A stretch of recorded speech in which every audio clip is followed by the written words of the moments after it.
सोचैत छी मनुष्य के बना कऽ भगवान कते प्रसन्न भेल हेता।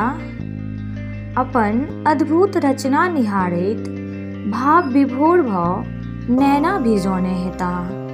भाव विभोर भऽ नैना भिजौने हेता। धर्मक आकाश होयत, सृष्टिक विकास होयत, प्रेमक प्रात होयत, जतऽ नै विवाद नै वैर होयत, जतऽ नै विवाद नै वैर होयत। जानी कते सपना सजौने हेता। मुदा देखैत अभद्रताक विस्तार, मर्यादाक तार तार, हर बंधन सँ दूर अमर्यादाक नूर। पश्चातापक अग्नि में शायद स्वयं पिघलैत हेता, शायद स्वयं पिघलैत हेता। हौसक शोर, मदिराक भोर, आस्थाक बनल निर्बल डोर, आस्थाक बनल निर्बल डोर। विचार सँ विपरीत गुरुओ भेला अशिष्ट।